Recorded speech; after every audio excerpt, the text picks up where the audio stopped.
Assalamualaikum warahmatullahi wabarakatuh. Alhamdulillah, wassalatu wassalamu ala rasulillah wa ala alihi wa sahbihi wa man walah, wa ba'd.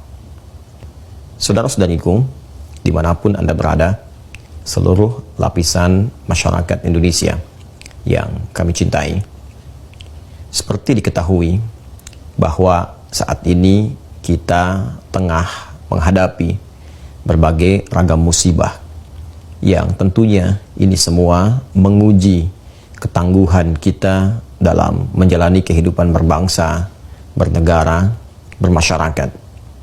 Persoalan dimaksud cukup kompleks.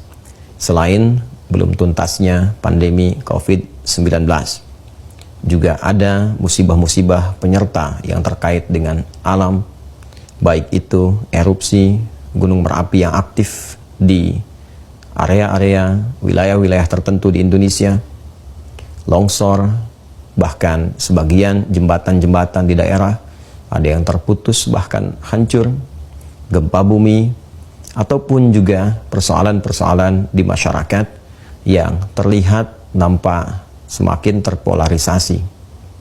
Ini tentunya adalah hal yang sangat memprihatinkan bila dalam mengatasi itu semua kita belum mampu bersinergi dengan baik, berrekonsiliasi dalam konteks kebangsaan yang utuh, mengamalkan sila ketiga dari Pancasila, Persatuan Indonesia.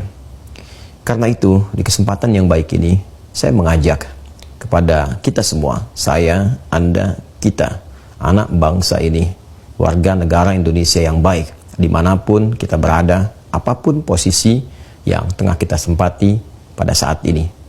Mari kita semua bersatu, kita semua bisa berrekonsiliasi dengan cara yang baik, memperbaiki jalan kehidupan kita, menata kembali hal-hal yang kurang tepat dari sikap, dari kebijakan, dari hal-hal yang sekiranya tidak mengarah kepada solusi yang tepat guna dalam mengentaskan berbagai persoalan yang dimaksudkan. Saya pertama ingin mengajak untuk memperbaiki itu semua. Dalam bahasa agama disebut dengan taubat, kembali mengakui bahwa ada yang tidak tepat dari apa yang kita lakukan selama ini. Kita sesali itu semua, namun lebih penting daripada itu, kita tata sehingga persoalan-persoalan tadi kita bisa evaluasi, perbaiki, dan menampilkan hal lebih baik daripada hari-hari sebelumnya. Kepada pejabat publik, saya meminta agar dapat membuat kebijakan-kebijakan yang substansial, yang esensial, yang tepat guna, yang memang dibutuhkan di masyarakat dalam konteks bersinergi untuk mengentaskan berbagai persoalan yang dimaksudkan.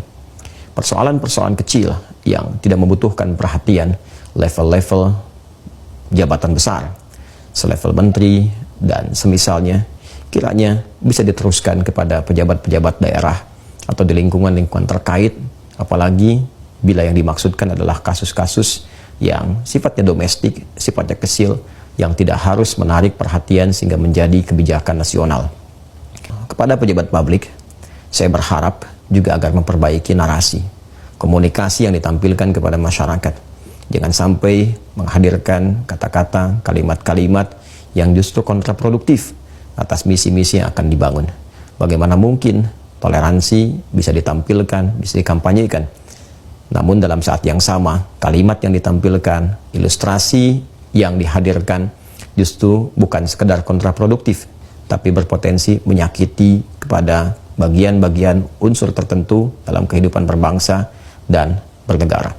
Rasanya tidak pantas bila persoalan TOA harus diilustrasikan dengan binatang tertentu atau hal-hal yang lain yang tidak sejalan, tidak senafas, bahkan tidak sampai kepada logika.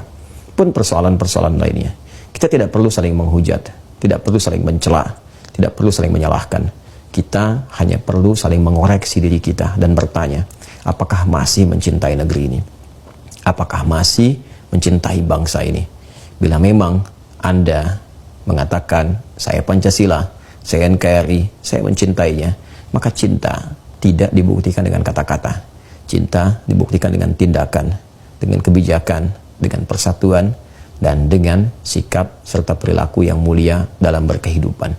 Semoga Allah Subhanahu wa Ta'ala mengampuni kita.